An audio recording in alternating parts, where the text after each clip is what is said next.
Hi friends, welcome back to ఐ పొలిటికా మాస్ ఎపిస్తమి విద్యాలయ.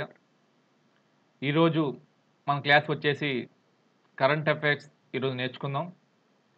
2023-2024 గాను మోస్ట్ ఇంపార్టెంట్ క్వశ్చన్స్ 83 క్వశ్చన్లు ఈ వీడియోలో చెప్తాను. 83 క్వశ్చన్లు అంటే 83 క్వశ్చన్లని కాదు.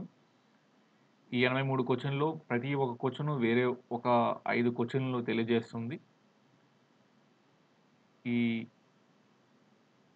ఈ వీడియో ముందుకు సాగే లోపు ఈ మీకే తెలుస్తుంది. సో ఇంకా లేట్ చేయకుండా క్లాస్లోకి వెళ్ళిపోదాం. సో నా పేరు వచ్చి కోనేరు గణేష్, ఇది నా ప్రొఫైల్. సో మనకు ఇప్పుడు ఏ కాంపిటేటివ్ ఎగ్జామ్ తీసుకున్నా డైరెక్ట్ బిట్ అనేది తీసేశాడు. ఇప్పుడు ఏ కాంపిటేటివ్ తీసుకున్నా డైరెక్ట్ బిట్ అనేది తీసేశాడు. ఒకప్పుడు అయితే క్వశ్చన్ ఇచ్చేవాడు, డైరెక్ట్ బిట్ ఇచ్చేవాడు. ఇప్పుడు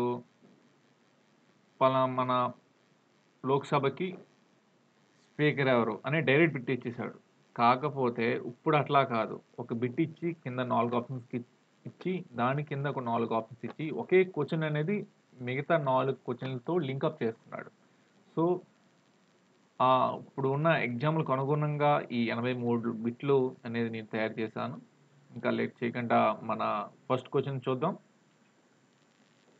సో ఫస్ట్ క్వశ్చన్ వచ్చేసి, where was the first high speed railway in south east Asia started? South east ఆసియాలో మొట్టమొదటి హై స్పీడ్ రైలును ఎక్కడ ప్రారంభించారు? South east Asia. మనము క్వశ్చన్ అనేది క్లియర్గా అర్థం చేసుకోవాలి. నేను కూడా ఆస్పిరెంట్ను.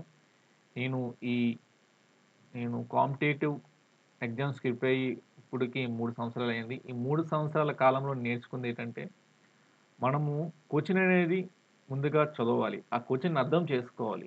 ఇక్కడ సౌత్ ఈస్ట్ ఆసియా మనము ఆన్సర్స్లో టెంప్ట్ అయిపోతాం, అదే ఇబ్బంది. ఇక్కడ సౌత్ ఈస్ట్ ఆసియాలో మొట్టమొదటి రైలును ఎక్కడ ప్రారంభించారు? సౌత్ ఈస్ట్ ఆసియాలో మొట్టమొదటి హై స్పీడ్ రైలును ఇండోనేషియాలో ప్రారంభించారు. ఆ దేశ అధ్యక్షుడైనటువంటి జోకో విడోడో. ఆ దేశ అధ్యక్షుడు ఎవరు? Djoko Widodo. 2023 అక్టోబర్ 2వ తారీఖున ఆ దేశంలో మొట్టమొదటి high speed railway, south east ఆసియాలోనే మొట్టమొదటి హై స్పీడ్ రైలును ప్రారంభించారు. ఆ ట్రైన్ నేమ్ వచ్చేసి వుష్, WHOOSH.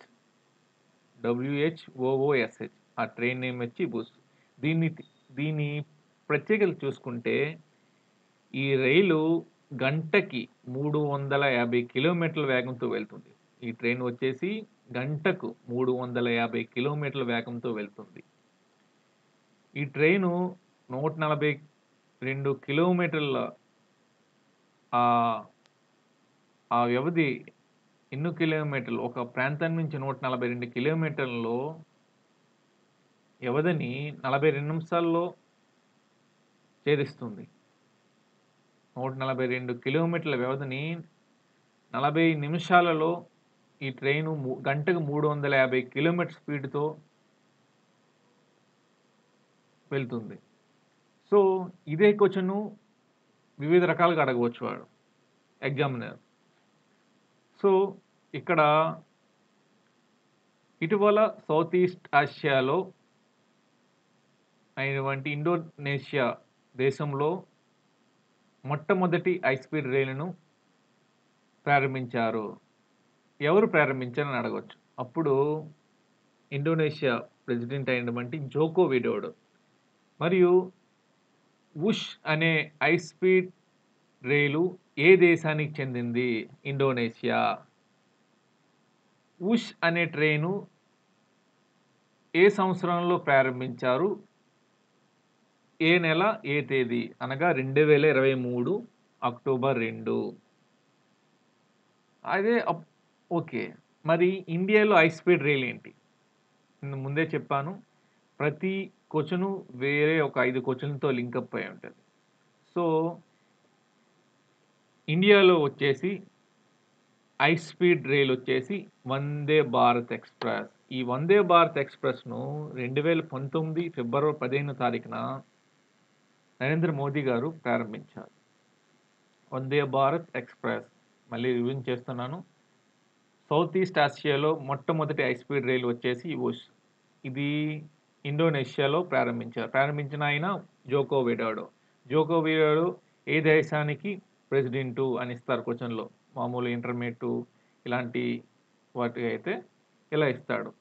జోకో విడోడో అనేవారు ఇండోనేషియా ప్రెసిడెంటు. అయితే ట్రైను ఏ సంవత్సరంలో ప్రారంభించబడింది? 2023. ఇటీవల కాలంలో ఇండోనేషియాలో అనే ట్రైను ప్రారంభించారు. ఆ ట్రైన్ యొక్క స్పీడ్ ఏంటి? 350 కిలోమీటర్లు. సో, ఇలా మనకి ఫస్ట్ క్వెషన్ అనేది చూడవచ్చును. ఇంకా రెండో క్వెషన్‌కొచ్చేద్దాం. Which country hosts COP28 summit? Which country hosts COP28 summit? COP28 summit అనే దానిని ఏ కంట్రీ హోస్ట్ చేసింది? ఏ కంట్రీలో జరిగింది? COP28 సమావేశాలు ఏ కంట్రీలో జరిగాయి ఇటీవల కాలంలో? ఇటీవల కాలంలో యుఏఈ, యునైటెడ్ అరబ్ ఎమిరేట్స్, కంట్రీలో COP28 సమ్మిట్ అనేది జరిగింది. ఇది నవంబర్ 30 నుంచి డిసెంబర్ 12 వరకు 2023లో జరిగింది. నవంబర్ 30 నుంచి డిసెంబర్ 12 వరకు యుఏఈలో COP28 సదస్సు. ఈ సదస్సు అనేది వచ్చేసి యునైటెడ్ నేషన్స్ ఐక్యరాజ్య సమితి అనేది COP28 అనేది ప్రతి ఏటా నిర్వహిస్తుంది. ఈ COP28 అనగా climate change. United Nations climate change conference COP28 అనగా.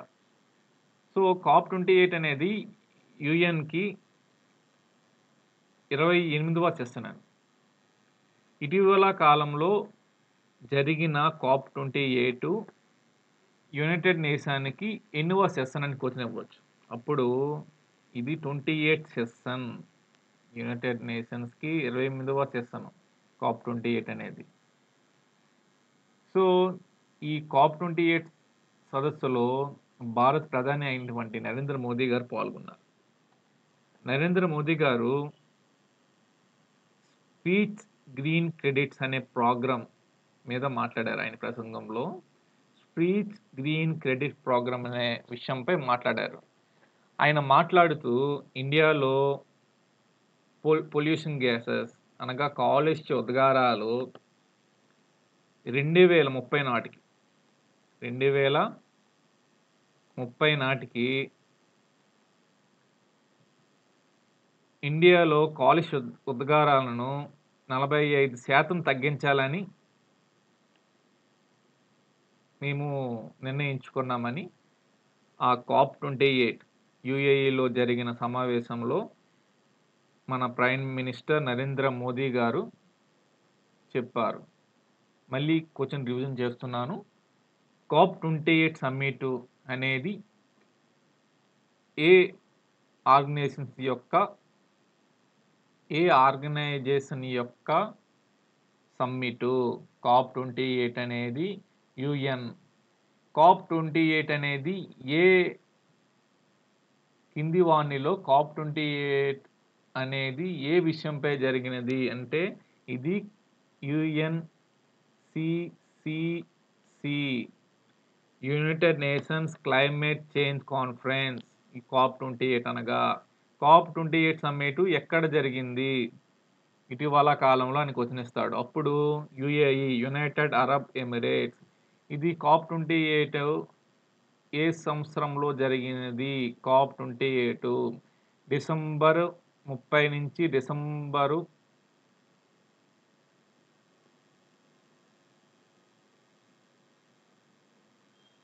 సారీ నవంబర్ 30 నుంచి డిసెంబర్ 12 వరకు 2023లో జరిగినది. దీనికి భారతదేశం నుంచి ఎవరు వెళ్లారు? భారతదేశం నుంచి భారత ప్రధాని అయినటువంటి నరేంద్ర మోదీ గారు ప్రాతినిధ్యం వహించారు, హాజరయ్యారు. నరేంద్ర మోదీ గారు ఏం చెప్పారు ఆయన స్పీచ్‌లో? ఆయన స్పీచ్‌లో గ్రీన్ క్రెడిట్ ప్రోగ్రామ్స్ కోసం ప్రసంగం మొదలుపెట్టి ఇండియాలో 2030 నాటికి కాలుష్య ఉద్గారాలనేవి 45% తగ్గిస్తామని మేము నిర్ణయించుకున్నామని ఆ COP28 United Nations climate change కాన్ఫరెన్స్‌లో ఆయన చెప్పారు. ఇంకా మూడో క్వెషన్‌కి వచ్చేద్దాం. ఈ మూడో క్వెషన్‌కి వచ్చేటప్పటికి చాలా డీప్‌గా ఉంటది. క్లియర్‌గా వినండి. స్కిప్ చేయకుండా వినండి. స్కిప్ చేయకపోతే మీకు అర్థమవుతది. స్కిప్ చేస్తే అర్థమవ్వదు. So, which of the following countries presidents has not attend 80th G20 summit? కింది వాణిలో ఏ దేశ అధ్యక్షుడు 18వ G20 సమావేశాలకు హాజరు కాలేదు? ఆప్షన్ ఏ యునైటెడ్ కింగ్డమ్, బ్రిటనా? ఆప్షన్ బి సౌదీ అరేబియానా? ఆప్షన్ సి బ్రెజిల్ దేశ అధ్యక్షుల? ఆప్షన్ డి రష్యా దేశపు అధ్యక్షుల? Your time will be start only 5 seconds.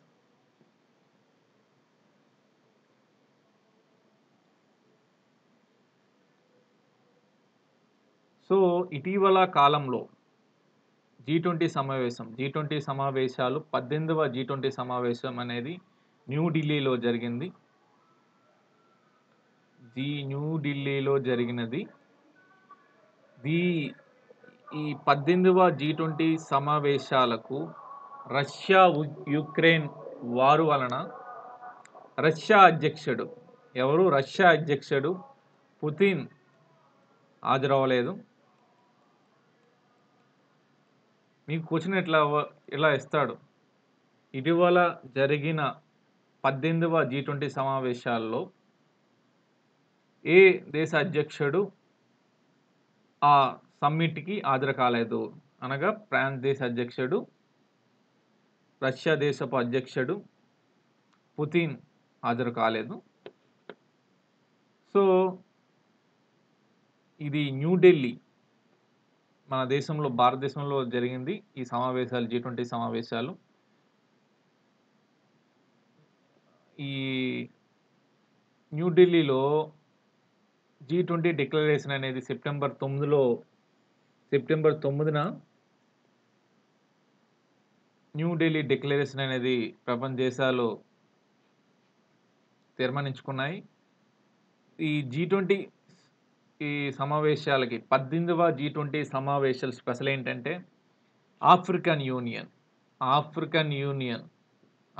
Union అంటే ఆఫ్రికా ఖండంలో 55 దేశాలు కలిసి ఒక యూనియన్‌గా ఏర్పడ్డాయి 2002లో. ఆఫ్రికన్ యూనియన్‌లో 55 దేశాలు ఉన్నాయి. ఈ 55 దేశాల పాపులేషన్ ఎంతంటే 140 కోట్ల జనాభా. ఈ ఆఫ్రికన్ యూనియన్ అనేది ప్రధాని మోదీ గారు ఇలా ఆఫ్రికన్ యూనియన్‌ని కలుపుకుందామని ఆ G20 సమావేశాలకు హాజరైన దేశ అధ్యక్షులతో మాట్లాడిన తర్వాత వాళ్ళు కూడా ఒప్పుకొని ఆఫ్రికన్ యూనియన్ అనేది G20లో సభ్యత్వం పొందింది. శాశ్వత సభ్యత్వం. సో, ఆఫ్రికన్ యూనియన్ అనేది 55 దేశాలతో ఏర్పాటైన ఆఫ్రికన్ యూనియన్ 2002లో ఏర్పాటైంది. ఈ ఆఫ్రికన్ యూనియన్ అనేది లేటెస్ట్‌గా శాశ్వత సీట్ అనేది పొందింది G20లో. సో, 2023 G20 సమావేశాలు ఎక్కడ జరిగాయని క్వశ్చన్ ఇవ్వచ్చు. అప్పుడు 18వ G20 సమావేశాలు న్యూఢిల్లీ భారతదేశంలో జరిగాయి. నెక్స్ట్ 19వ జీ20 సమావేశాలు. మీకు ఎగ్జామ్‌లో టెంప్ట్ చేయని చూస్తారు క్వెషన్స్ ఇవే. 19వ జీ20 సమావేశాలంటే 19వ జీ20 సమావేశం ఇంకా జరగలేదు. భవిష్యత్తులో జరుగుతుంది. ఇది బ్రెజిల్‌లో జరుగుతుంది. 19వ జీ20 సమావేశాలు బ్రెజిల్‌లో జరుగుతాయి. 2024 గాను 19వ జీ20 సమావేశాలు బ్రెజిల్‌లో జరుగుతాయి. 18వ జీ20 సమావేశాలు న్యూఢిల్లీ, ఇండియాలో జరిగాయి. సో, ఈ జీ20 సమావేశాలు 18వ జీ20 సమావేశాలు న్యూఢిల్లీలో జరిగాయి. దీని యొక్క మెయిన్ థీమ్ ఏంటంటే ప్రధాని మోదీ గారు ఏం చెప్పారంటే one earth, one family, one future. One earth, one family, one future. దీని యొక్క థీమ్ జీ20 సమావేశాల యొక్క థీమ్ ఇండియా థీమ్ వచ్చేసి జీ20 సమావేశాలు ఇండియా థీమ్ వచ్చేసి one earth, one family, one future. మళ్ళీ 3వ క్వశ్చన్ అనేది రివ్యూ చేద్దాం. 18వ జీ20 సమావేశాలు ఎక్కడ జరిగాయి 2023లో అనగా ఇండియా. ఈ జీ20 సమావేశాలకు కింది వారిలో ఎవరు హాజరు కాలేదు? రష్యా దేశపు అధ్యక్షుడు యుఎస్ఎస్ఆర్ పుతిన్ గారు ఈ సమావేశాలకు హాజరు కాలేదు. సో, ఇటీవల జరిగిన 18వ జీ20 సమావేశాల్లో ఏ యొక్క యూనియన్ అనేది శాశ్వత సభ్యత్వం పొందింది అని క్వశ్చన్ ఇస్తాడు. అప్పుడు ఆఫ్రికన్ యూనియన్ 50 దేశాలు కలిపి ఉన్న యూనియన్ అనేది ఆఫ్రికన్ యూనియన్. ఇది 2002లో ఏర్పాటైంది. ఆఫ్రికన్ యూనియన్‌లో ఉన్న జనాభా మొత్తం 50 దేశాల యొక్క జనాభా వచ్చేసి 140 కోట్ల జనాభా. మరియు 19వ జీ20 సమావేశాలు లేకపోతే 2024 జీ20 సమావేశం ఎక్కడ జరుగునని ఇస్తారు. అప్పుడు మా ఆన్సర్ వచ్చేసి బ్రెజిల్. సో, 2023లో జరిగిన జీ20 సమావేశాల్లో ఇండియా యొక్క థీమ్ ఏంటి? ఆ జీ20 సమావేశాల యొక్క థీమ్ ఏంటి వచ్చేసి one earth, one family, one future. ఇంకా 4వ ప్రశ్నకు వచ్చేద్దాం. India place in global peace index. India అనేది గ్లోబల్ ప్రపంచ శాంతియుత దేశాలలో ఇండియా యొక్క స్థానం ఏంటి అని ఇస్తాడు అక్కడ. లేకపోతే ఇటీవల గ్లోబల్ పీస్ ఇండెక్స్‌లో 128వ ప్లేస్ వచ్చింది ఒక దేశానికి. ఆ దేశం పేరేంటి అని ఇస్తాడు క్వశ్చన్. అప్పుడు 128 ప్లేసు గ్లోబల్ పీస్ ఇండెక్స్ 2023కి గాను ఇండియా స్థానం వచ్చేసి 128వ స్థానము. ఈ గ్లోబల్ పీస్ ఇండెక్స్ అనేది ఏ ఇన్‌స్టిట్యూట్ అనేది దీన్ని రీసెర్చ్ చేస్తుంది. ఆ రీసెర్చ్ నేమ్ వచ్చేసి institute for economics and peace. Global peace ఇండెక్స్‌లో 2023కి గాను ప్రపంచంలోటే శాంతియుత దేశం ఏదంటే ఐస్‌లాండ్. ఐస్‌లాండ్ వరుసగా 9వసారి మొట్టమొదటి స్థానం పొందింది. మళ్ళీ క్వశ్చన్ రివిజన్ చేస్తున్నాను. India place in global peace index. ఇటీవల ప్రకటించిన గ్లోబల్ పీస్ ఇండెక్స్‌లో 2023కి గాను ఇండియా స్థానం ఏంటని ఇస్తాడు. 128వ స్థానం. ఇటీవల ప్రకటించిన గ్లోబల్ పీస్ ఇండెక్స్‌లో ఏ దేశం తన ప్రథమ స్థానాన్ని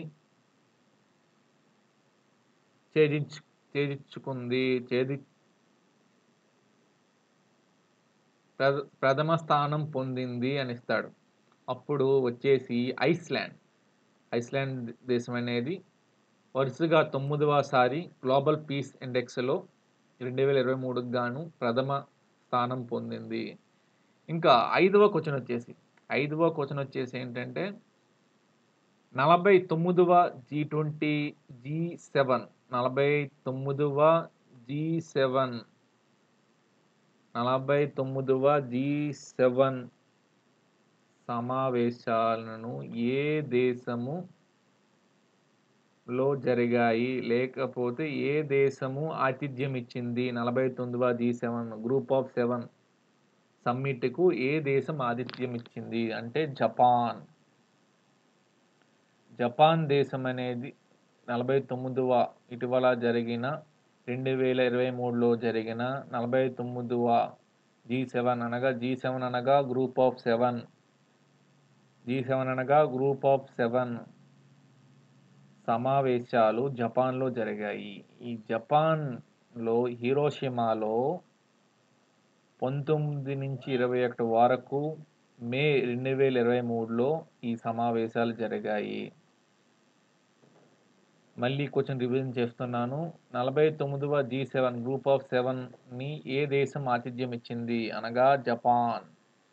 హిరోషిమాలో మే 19-21 వరకు 2023లో జరిగింది 49వ G7 సమ్మిట్. ఈ G7 సమ్మిట్‌లో ఉన్న దేశాలేంటి అని క్వెషన్ ఇవ్వచ్చు మీకు. సో, ఈ G7లో ఉన్న దేశాలు Japan, Italy, Canada, France, America, Britain, Germany 7 దేశాలు గ్రూప్ ఆఫ్ 7 అంటే. అందులో Japan, Italy, Canada, France, America, Britain, Germany. Japan వచ్చింది కాబట్టి చెప్తాను. జపాన్ అనే దేశము మీద అమెరికా హిరోషిమా, నాగసాకి అణుబాంబు ప్రవేశపెట్టింది. ఆ అణుబాంబు నేమ్ వచ్చేసి హైడ్రోజన్ H2 బాంబు జపాన్ మీద వేశారు. మళ్ళీ కొంచెం రివిజన్ చేస్తున్నాను. 49వ G7 సమావేశాలు వచ్చేసి జపాను, హిరోషిమాలో మే 2023లో జరిగాయి. ఈ G7లో ఉన్న దేశాలు ఏంటంటే Japan, Italy, Canada, France, America, Britain, Germany. ఇంకా 6వ క్వెషన్‌కి వచ్చేద్దాం. 15వ బ్రిక్స్ సమ్మిట్ ఎక్కడ జరిగినది? 15వ బ్రిక్స్ సమ్మిట్ ఎక్కడ జరిగినది? ఆన్సర్ వచ్చేసి సౌత్ ఆఫ్రికా. జోహాన్నెస్బర్గ్‌లో 2023లో ఆగస్టు 22-24 వరకు జరిగాయి. ఇటీవల జరిగిన బ్రిక్స్ సమ్మిట్ ఎక్కడ జరిగింది అని ఇస్తాడు క్వెషన్. అప్పుడు సౌత్ ఆఫ్రికా.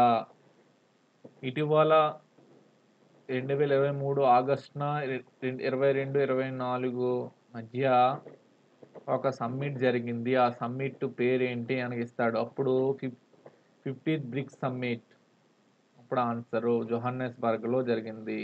ఇంకా 7వ క్వెషన్‌కి వద్దాం. 7వ క్వెషన్ వచ్చేసి which country have powerful passport in 2023? 2023 గాను ప్రపంచంలోనే పవర్ఫుల్ పాస్‌పోర్ట్ ఏది? ప్రపంచంలోనే పవర్ఫుల్ పాస్‌పోర్ట్ వచ్చేసి సింగపూర్. ప్రపంచంలోనే పవర్ఫుల్ పాస్‌పోర్ట్ వచ్చేసి సింగపూర్. దీనిని హెన్లీ పాస్‌పోర్ట్ ఇండెక్స్ అనే ఇన్స్టిట్యూట్ అనేది హెన్లీ పాస్‌పోర్ట్ ఇండెక్స్ అనేది వాళ్ళు దీనిపై సర్వే చేసి ప్రపంచంలోనే పవర్ఫుల్ పాస్‌పోర్ట్‌ని అని సింగపూర్‌ని నివేదిక ఇచ్చారు. సో, హెన్లీ పాస్‌పోర్ట్ ఇండెక్స్ అనేది 2023 గాను సింగపూర్‌ను పవర్ఫుల్ పాస్‌పోర్ట్‌గా ప్రకటించింది. అదే పవర్ఫుల్ పాస్‌పోర్ట్స్‌లో ఇండియా యొక్క స్థానం చూద్దాం. పవర్ఫుల్ పాస్‌పోర్ట్‌లో ఇండియా యొక్క స్థానం వచ్చేసి 83వ స్థానం. పవర్ఫుల్ పాస్‌పోర్ట్‌లో ఇండియా స్థానం వచ్చేసి 83వ స్థానం. అదే ఇటీవల కాలంలో సౌత్ ఈస్ట్ ఆసియాలో హెన్లీ పాస్‌పోర్ట్ ఇండెక్స్ నివేదిక ప్రకారము సౌత్ ఈస్ట్ ఆసియా నుంచి ఏ దేశము 56వ స్థానం పొందింది అని ఇస్తాడు అక్కడ. అప్పుడు మన ఆన్సర్ వచ్చేసి Maldives.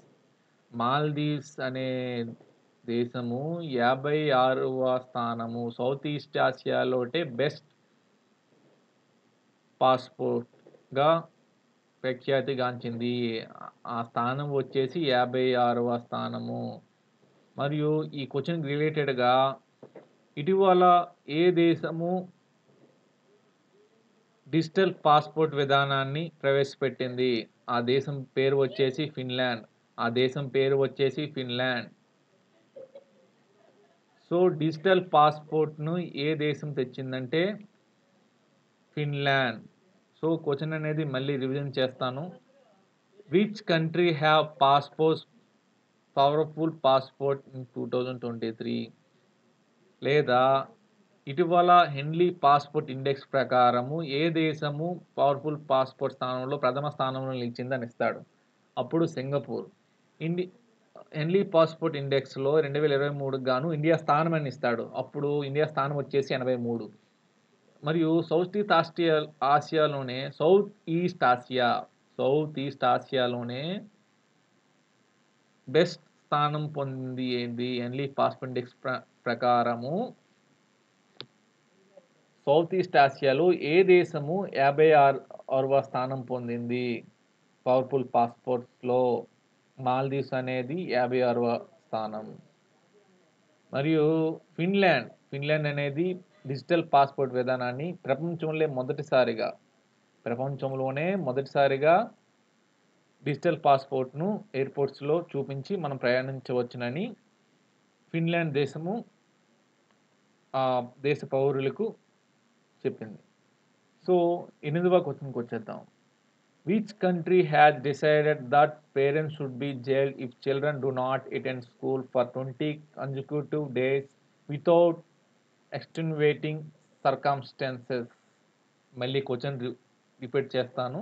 Which country has decided that parents should be jailed if children do not attend school for 20 consecutive days without extenuating circumstances? ఇటీవల ఏ దేశము తమ పిల్లలు ఎవరైతే వరుసగా 20 రోజులు స్కూలుకి వెళ్ళనట్లయితే తల్లిదండ్రులను జైలు చేస్తుంది. తల్లిదండ్రులను జైలులో వేస్తారు. ఇటీవల ఏ దేశము ఆ దేశంలో ఉన్న పిల్లలు వరుసగా 20 రోజులు స్కూలుకి వెళ్ళనట్లయితే ఆ దేశంలో ఉన్న ఆ పేరెంట్స్‌ని జైలు శిక్షను వేస్తారు. సో, ఆన్సర్ వచ్చేసి సౌదీ అరేబియా. ఆన్సర్ వచ్చేసి సౌదీ అరేబియా. సౌదీ అరేబియా అనేది ఆ దేశంలో చదువుతున్న స్టూడెంట్స్ అనేవారు పిల్లలు వరుసగా 20 రోజులు స్కూలుకి వెళ్ళకపోతే వాళ్ళ తల్లిదండ్రులను జైలు శిక్ష వేస్తారు సౌదీ అరేబియాలో.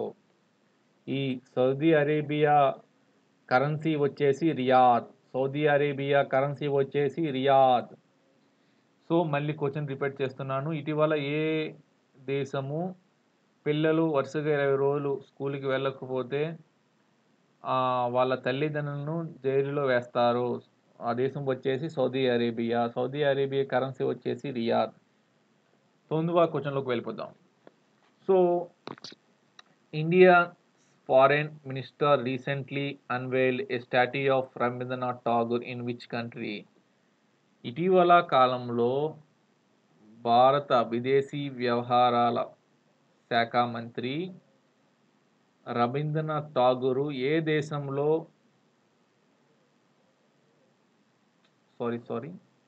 ఇటీవల భారత విదేశీ వ్యవహార శాఖ మంత్రి అయినటువంటి జైశంకర్ ఏ దేశంలో రవీంద్రనాథ్ ఠాగూర్ యొక్క స్టాట్యూను ఓపెన్ చేశారు?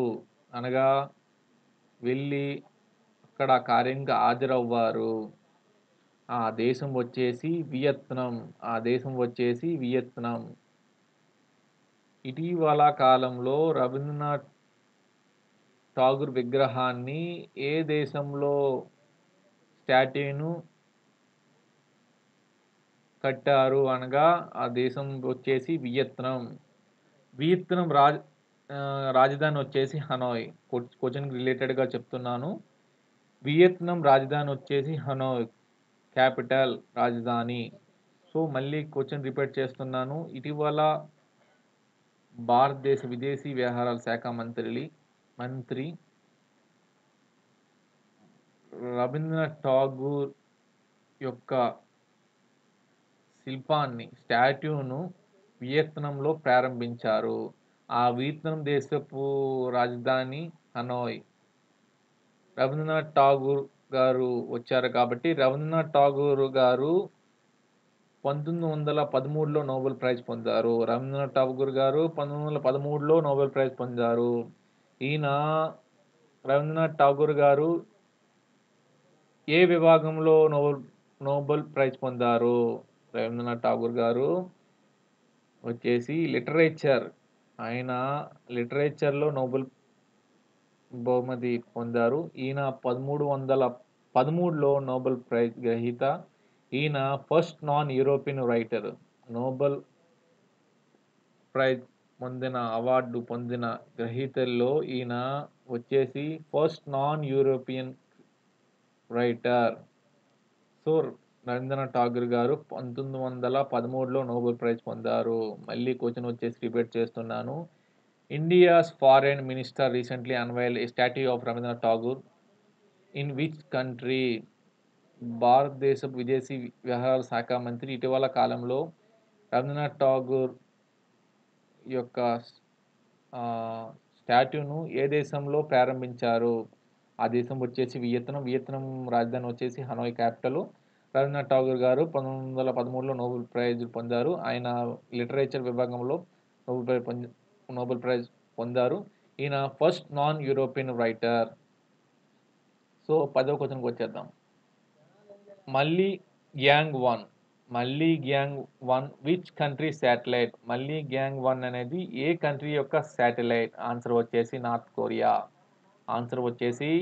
కొరియా.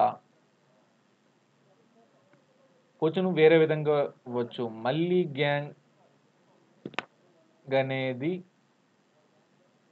ఇటీవల కాలంలో నార్త్ కొరియా ప్రవేశపెట్టింది. ఆ నార్త్ కొరియా యొక్క అధ్యక్షుడు ఎవరు? ఆ నార్త్ కొరియా యొక్క ఉత్తర కొరియా యొక్క అధ్యక్షుడు వచ్చేసి కిమ్ జాంగ్ నియంతా. మళ్ళీ గ్యాంగ్ 1 అనేది ఆ దేశపు స్పై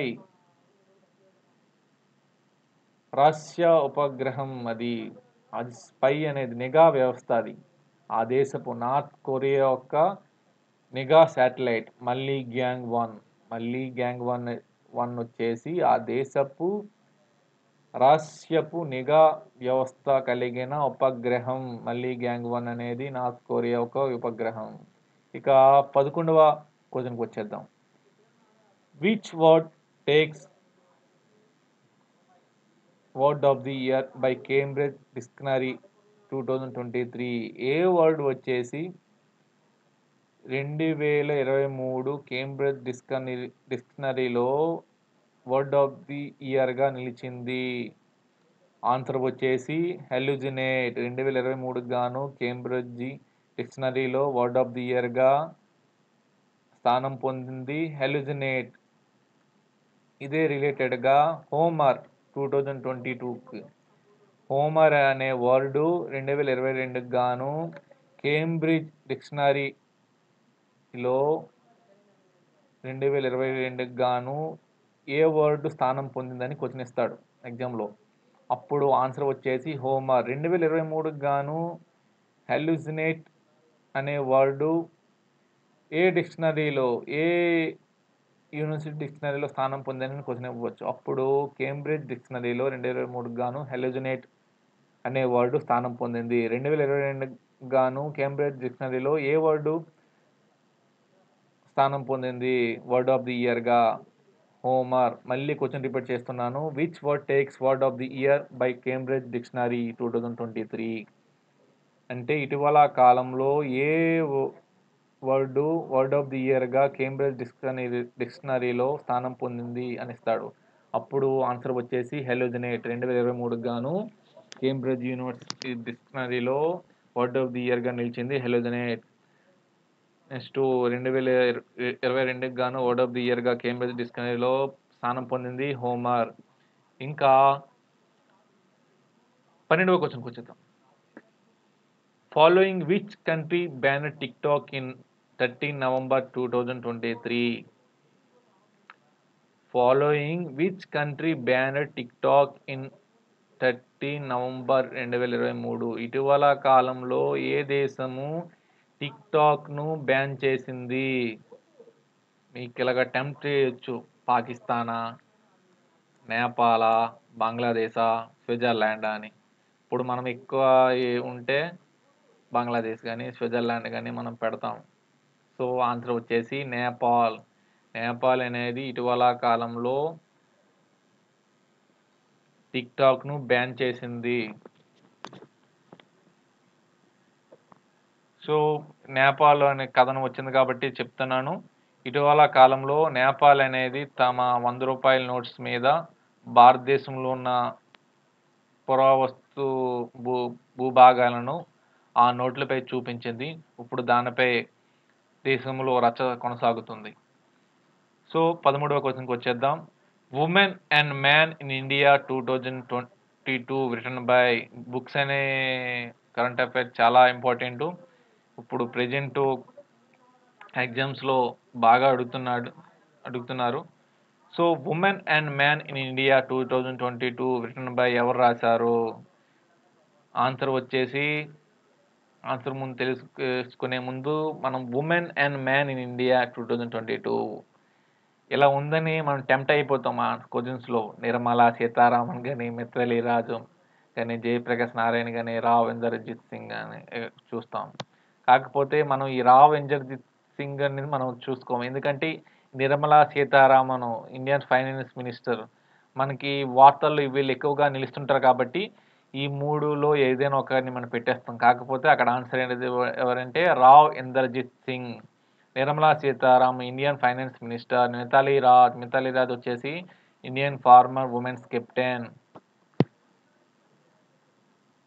జయప్రకాష్ నారాయణ గారు వచ్చేసినప్పటికీ ఆయన ఒక social activist.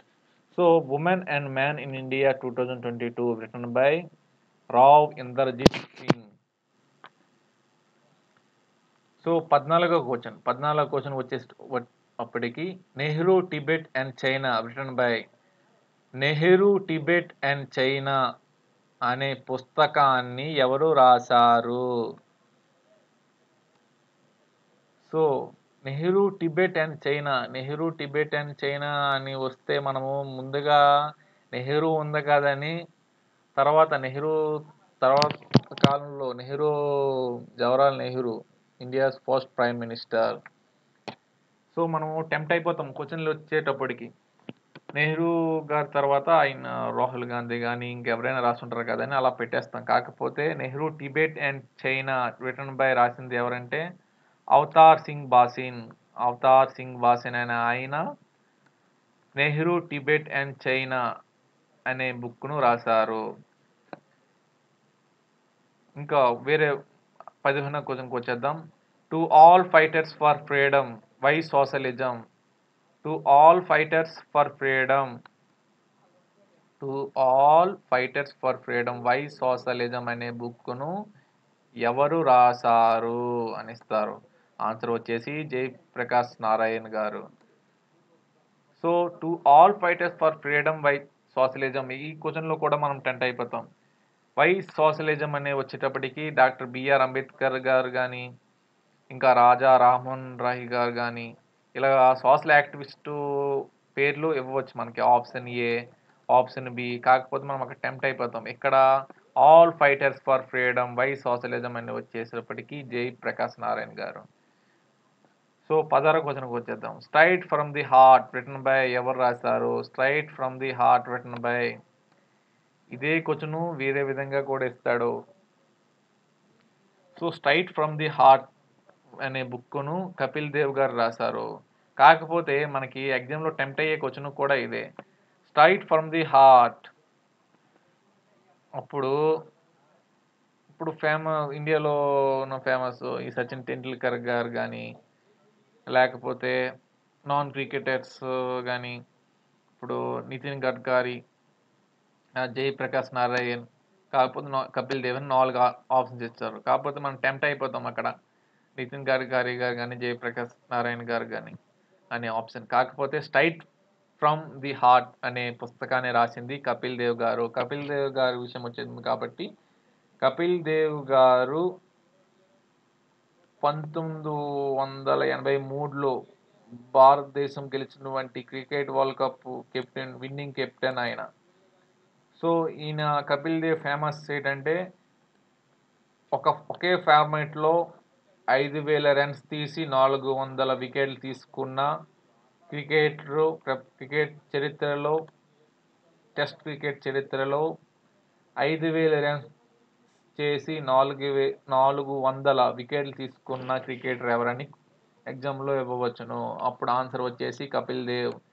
India's 183 winning captain, world cup winning captain. 1983లో భారతదేశం మొట్టమొదటిసారిగా వరల్డ్ కప్ను పొందింది. ఆ వరల్డ్ కప్ విన్నింగ్ కెప్టెన్ ఎవరు? కపిల్ దేవ్ గారు. కానీ ఇలాంటి ఈజీ క్వశ్చన్ లేవు. ఎందుకంటే మనం ఫస్ట్ వరల్డ్ కప్ వచ్చి చాలా సంవత్సరాలు అయిపోయింది కాబట్టి ఎన్ని రకాల బిట్లు ఇప్పుడు పిల్లలు కూడా తెలిసి ఉంటుంది. కాకపోతే క్వశ్చన్ కానీ ఎట్లా ఇస్తాడు, టెస్ట్ క్రికెట్లో 5,000 రన్స్ చేసి 400 వికెట్లు తీసుకున్న భారత క్రికెటర్ ఎవరు అని ఇస్తాడు ఆప్షన్స్. అప్పుడు ఆన్సర్ వచ్చేసి కపిల్ దేవ్. మళ్ళీ క్వశ్చన్ రిపీట్ చేస్తున్నా, straight from the heart written by ఎవరు రాస్తారు? ఆన్సర్ వచ్చేసి కపిల్ దేవ్. కపిల్ దేవ్ గారు 1983 winnowing captain, world cup winning captain. ఆయన 5,000 టెస్ట్ క్రికెట్లో ఆయన ఫేమస్ వచ్చేటప్పటికి టెస్ట్ క్రికెట్లో 5,000 రన్స్ 400 వికెట్లు తీసిన ఏకైక ఇండియన్ క్రికెటర్ ఎవరంటే కపిల్ దేవ్ గారు. ఇంకా 17వ క్వశ్చన్కి వద్దాం. New dimensions of Indian foreign policy. New dimensions of foreign policy అనే బుక్ను ఎవరు రాశారు? ఇక్కడ ఫారెన్ పాలసీ వచ్చింది కాబట్టి మనం టెంప్ట్ అయిపోతాం ఆన్సర్స్లో. ఇప్పుడు ప్రజెంట్ ఫారెన్ మినిస్టర్ వచ్చేసి జైశంకర్ గాని రాసి ఉంటారేమో, లేకపోతే ఫారెన్ పాలసీకి ముందుగా Indian first prime minister Jawaharlal Nehru ఆయన విధానం అవన్నీ ప్రవేశపెట్టారు కాబట్టి ఆయననే అవ్వచ్చు, లేకపోతే పివి నరసింహారావు గారు అవ్వచ్చు. ఫారెన్ పాలసీ విధానంలో వీళ్ళు చాలా సంస్కరణలు చేశారు ఫారెన్ పాలసీలో. సో ఇలా మనం టెంప్ట్ అయిపోతాం. కాకపోతే అక్కడ వచ్చేసి ఆన్సర్ వచ్చేసి అప్పటికి A B Vajpayee, Atal Bihari Vajpayee, India's first non INC prime minister, కాంగ్రెసేతర ప్రధానమంత్రి. భారతదేశంలో మొదటి ప్రధానమంత్రి ఎవరంటే అటల్ బిహారీ వాజ్పేయి. ఈయన కో ఫౌండర్ బీజేపీకి, భారతీయ జనతా పార్టీకి కో ఫౌండర్. అటల్ బిహారీ వాజ్పేయి భారతదేశపు 10వ ప్రధానమంత్రి. అటల్ బిహారీ వాజ్పేయి వచ్చేసి భారతదేశపు 10వ ప్రధానమంత్రి. సో క్వశ్చన్ అనేది మళ్ళీ రిపీట్ చేస్తున్నాను. New dimensions of Indian foreign policy అనే బుక్ను ఎవరు రాశారు? ఆన్సర్స్లో మీరు జవహర్లాల్ నెహ్రూ కానీ, జయశంకర్ ఇప్పుడు ఫారెన్ మినిస్టర్, కాకపోతే మన పివి నరసింహారావు కానీ మనం అక్కడ ఆప్షన్స్లో టెంప్ట్ అయిపోతాము. కాకపోతే ఆన్సర్ అది కాదు. ఆన్సర్ వచ్చేటప్పటికి A B Vajpayee, Atal Bihari Vajpayee, India's first non INC prime minister, కాంగ్రెసేతర ప్రధానమంత్రి. ఈయన co founder BJP, Bharatiya Janata పార్టీకి కో ఫౌండర్. ఏబి వాజ్పేయి భారతదేశపు ఎన్నవ ప్రధానమంత్రి అని క్వశ్చన్ ఇవ్వచ్చు. అప్పుడు ఏబి వాజ్పేయి భారతదేశం 10వ ప్రధానమంత్రి. New dimensions of Indian foreign policy అనే బుక్ ఎవరు రాశారని వస్తారు? అటల్ బిహారీ వాజ్పేయి. మరియు అటల్ బిహారీ వాజ్పేయి వచ్చేటప్పటికి ఫేమస్ ఏంటంటే ఈయన రోడ్స్, ఇప్పుడు మనం ఎవరైతే విశాఖ నుంచి చూస్తున్నారు ఈ వీడియోలో, విశాఖలో మద్దిలపాలెం నుంచి 3 రోడ్స్ ఉంటాయి. ఆ 3 రోడ్స్ టైప్ విధానాన్ని తెచ్చిందే ఏబి వాజ్పేయి గారు. సో 18వ క్వశ్చన్కి వచ్చేద్దాం. Development of freedom. Development of freedom అనే బుక్ని ఎవరు రాశారు? మనకి ఆప్షన్స్లో ఎలా చూస్తారంటే ఫ్రీడమ్ కోసం ఉంది కదా, ఫ్రీడమ్ కోసము గాంధీజీ గారు కానీ, నెక్స్ట్ సర్దార్ వల్లభాయ్ పటేల్ గారు కానీ డాక్టర్ బిఆర్ అంబేద్కర్ గారు కానీ అనే ఆప్షన్స్ ఉంటాయి. సో ఇప్పుడు అక్కడ మనం టెంప్ట్ అయిపోతాం. కాకపోతే అక్కడ ఆన్సర్ వచ్చేసి అమర్త్య సేన్. ఆన్సర్ వచ్చేసి Amartya Sen. Who one the Nobel prize in 1998? ఎవరైతే 1998లో నోబెల్ ప్రైజ్ పొందారో ఆయనే అమర్త్య సేన్. ఆయనే డెవలప్మెంట్ ఆఫ్ ఫ్రీడమ్ అనే బుక్ను రాశారు. ఈయన 1998లో నోబెల్ ప్రైజ్ని పొందారు. ఈయన ఎకనామిక్స్లో వెల్ఫేర్ ఎకనామిక్స్ అండ్ సోషల్లో 1998లో నోబెల్ ప్రైజ్ పొందారు. ఈయనకు చేసిన విశేష సేవలు గాను భారత ప్రభుత్వం భారతదేశం అత్యున్నత పురస్కారం పురస్కారం highest civilian award of India భారత రత్నను ఈయన 1999లో పొందారు. సో క్వశ్చన్ అనేది మళ్ళీ రిపీట్ చేస్తున్నాను. డెవలప్మెంట్ ఆఫ్ ఫ్రీడమ్ అన్న బుక్ రాసింది అమర్త్య సేన్. అమర్త్య సేను ఏ సంవత్సరంలో నోబెల్ ప్రైజ్ని పొందారని ఇవ్వవచ్చును క్వశ్చన్. అమర్త్య సేన్ 1998లో నోబెల్ ప్రైజ్ పొందారు. అమర్త్య సేన్ 1998లో నోబెల్ ప్రైజ్ పొందారు. ఆయన ఏ విభాగంలో నోబెల్ ప్రైజ్ పొందారు? ఆయన వెల్ఫేర్ ఎకనామిక్స్ అండ్ సోషల్స్ అనే విభాగంలో నోబెల్ ప్రైజ్ పొందారు. అమర్త్య సేను ఏ సంవత్సరంలో భారత రత్న అవార్డును పొందారు? అమర్త్య సేన్ గారు 1999లో భారత రత్న అవార్డును పొందారు. ఇక 13వ క్వశ్చన్ వచ్చేసి one night at the call centre by అనే పుస్తకాన్ని ఎవరు రాశారు? One night at the call centre. ఈ పుస్తకాన్ని రాసింది చేతన్ భగత్ అనే ఆయన one night at the call centre అనే పుస్తకాన్ని రాశారు. ఇక 20వ క్వశ్చన్ చూద్దాం. 20వ క్వశ్చన్కి వచ్చేసి ఇండియాస్ వ్యాక్సిన్ గ్రోత్ స్టోరీ అనే బుక్ను ఎవరు రాశారు? ఇండియాస్ వ్యాక్సిన్ గ్రోత్ స్టోరీ అనే బుక్ను రాసింది సజ్జన్ సింగ్ దేవ్. ఐ థింక్ ఈ బిట్ అనేది ఇంపార్టెంట్ అని అనుకుంటున్నాను. ఎందుకంటే ఇండియాస్ వ్యాక్సిన్ స్టోరీ లేటెస్ట్ బిట్స్లో ఇది కూడా ఒకటి లేటెస్ట్ రాసిన బుక్లు ఇది. ఎందుకంటే కరోనా మొన్నే వచ్చింది కాబట్టి. ఇండియాస్ వ్యాక్సిన్ గ్రోత్ స్టోరీ అనే బుక్ను రాసింది సజ్జన్ సింగ్ దేవ్. మళ్ళీ కొంచెం రిపీట్ చేస్తున్నాను. ఇండియాస్ వ్యాక్సిన్ గ్రోత్ స్టోరీ అనే బుక్ను రాసింది సజ్జన్ సింగ్ దేవ్. ఇక 21వ క్వశ్చన్ చూద్దాం. 21వ క్వశ్చన్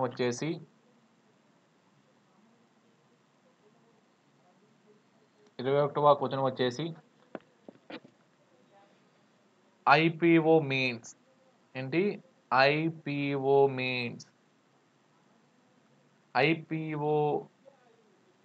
అనగా ఏంటి? ఐపీఓకి అబ్రివేషన్స్ ఏంటి? ఇటీవల కాలంలో నేను మొన్న రాశాను AP SET, Andhra Pradesh state eligibility test అనేది రాశాను. నేను ఎంఏ పొలిటికల్ సైన్స్ చేశాను. సో నేను ఏపీ సెట్ కోసం ప్రిపేర్ అయ్యాను. అప్పుడు ఇలాంటి క్వశ్చన్స్ ఇచ్చాడు. సో అందుకోసమే ఇలాంటి క్వశ్చన్ కూడా కరెంట్ అఫైర్స్లో నేను తెచ్చాను. లాసెట్ కానీ చాలా ఎగ్జామ్స్కి గ్రూప్ 1 కానీ యూపీఎస్సీ లెవెల్లో ఇలాంటివి అడుగుతుంటాడు. సో ఐపీఓ మీన్స్ ఐపీఓ అంటే ఇనిషియల్ పబ్లిక్ ఆఫరింగ్. ఇటీవల మన న్యూస్లో చూస్తుంటాం. పేటిఎం అనేది ఐపీఓకి వెళ్ళింది, లేకపోతే వేరే సంస్థ ఐపీఓకి వెళ్ళింది అని. ఐపీఓ అనగా ఇనిషియల్ పబ్లిక్ ఆఫరింగ్. సో దీనికి రిలేటెడ్గా కింద క్వశ్చన్ చూద్దాం. సిసిటి అనగా క్లీన్ కోల్ టెక్నాలజీ. ఇవన్నీ బిట్లు అనేది చాలా ఇంపార్టెంట్. ఇప్పుడు ట్రెండింగ్లో ఉన్న టాపిక్స్లో ఉన్న ప్రపంచంలో ట్రెండింగ్లో ఉన్న ఇవి. ఐపీఓ అనేది మన లేటెస్ట్గా పేటిఎం అనేది మనం వార్తల్లో చూసుంటాము. పేటిఎం ఐపీఓలోకి వెళ్ళిందని. ఐపీఓ అనగా ఇనిషియల్ పబ్లిక్ ఆఫరింగ్, సిసిటి అనగా clean coal technology, NCT most important ఇది. ఎన్సిటి అనగా ఎన్ అనగా నేషనల్, సి అనగా కౌన్సిల్, టీ అనగా టీచర్స్, ఈ అనగా education, national council for teachers education, NCT అనగా national council for teachers education. So next ఇది వచ్చేసి NIO, national institute for oceanography, ఇది కూడా ఇంపార్టెంట్.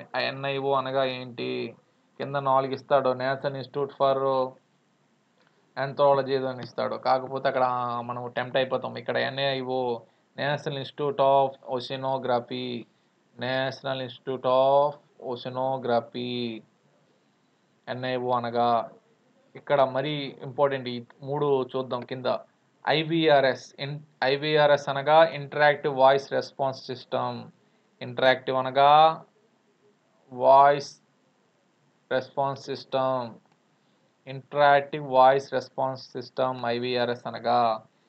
ఇక పిఎస్ఎల్వి మనకి ట్రెండింగ్లో ఉంది. పిఎస్ఎల్వి అనగా polar satellite launch vehicle. PSLV ISRO link up. PSLV abbreviation ఏంటని ఇస్తాడు, పోలార్ శాటిలైట్ లాంచ్ వెహికల్. ఇప్పుడు మన భారతదేశంలో ఎన్నికలు జరుగుతున్నాయి కాబట్టి ఎపిక్ అనగా ఏంటి, ఎలక్టర్స్ ఫోటో ఐడెంటిటీ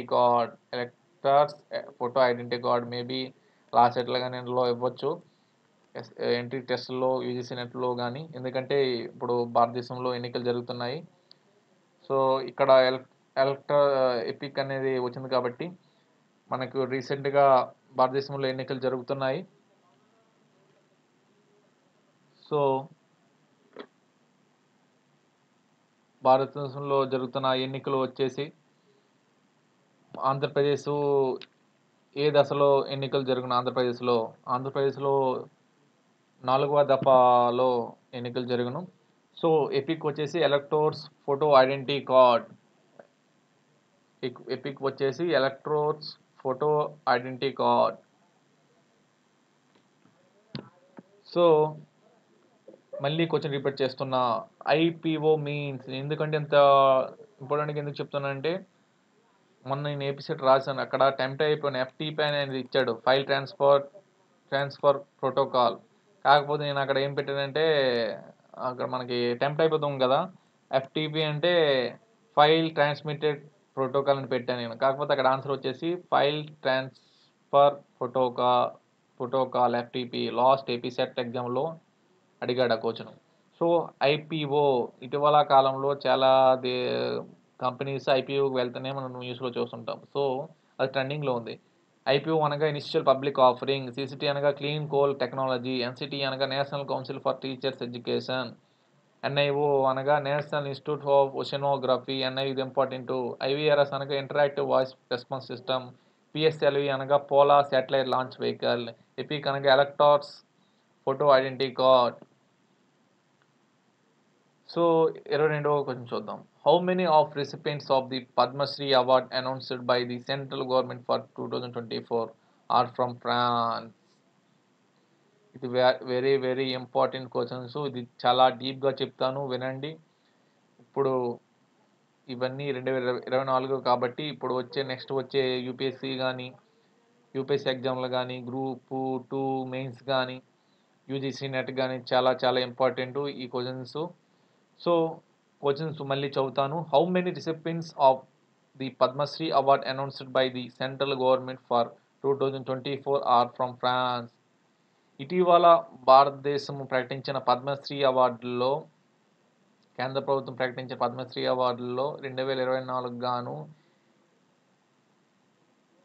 ఏ దేశం, ఫ్రాన్స్ నుంచి ఎంతమందికి పద్మశ్రీ అవార్డు పొందారు? ఇటీవల కేంద్ర ప్రభుత్వం ప్రకటించిన పద్మశ్రీ అవార్డులో ఫ్రాన్స్ దేశం నుంచి ఎంతమంది పద్మశ్రీ అవార్డు గ్రహీతలు పొందారు, వారెవరు అని ఇస్తారు అక్కడ క్వశ్చన్స్.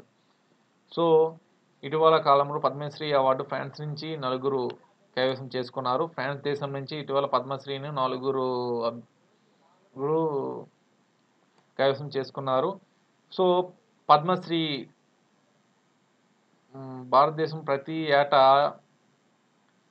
ఈ పద్మ అవార్డులను ప్రకటిస్తుంది. ఆ పద్మ అవార్డులో ఈ సంవత్సరం 2024 గాను 132 మందికి పద్మ అవార్డులను ఇచ్చింది. సో పద్మ అవార్డుల్లో 3 కేటగిరీలు ఉన్నాయి. పద్మభూషణ్, పద్మశ్రీ. ఏంటి అవార్డ్స్లో 3 కేటగిరీలు ఉన్నాయి. అందులో పద్మభూషణ్, పద్మశ్రీ.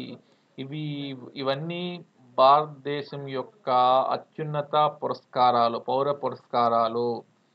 భారతదేశం యొక్క అత్యున్నత పురస్కారాలు ఏంటంటే పద్మశ్రీ ఒకటి, పద్మభూషణ్ ఒకటి, పద్మవిభూషణ్ ఒకటి, భారత రత్న.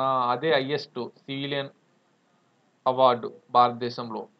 సో 2024 గాను 132 మందిని ప్రకటించింది కేంద్రం పద్మ అవార్డుల్లో.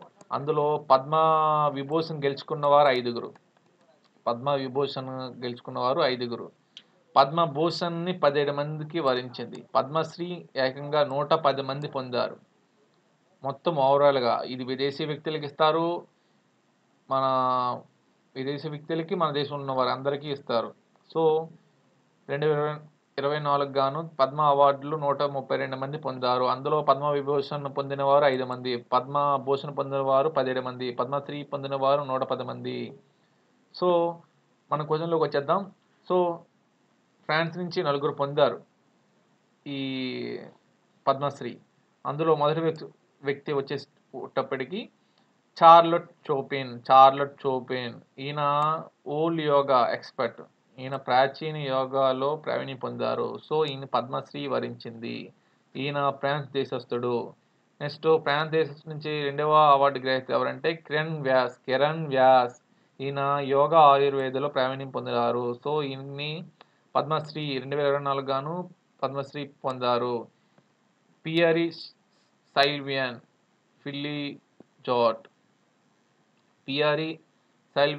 ఫిలియోజాట్ అనే ఆయనకి 2024 గాను, ఈయన ఒక ఫ్రాన్స్ దేశస్థుడు. ఈయనకి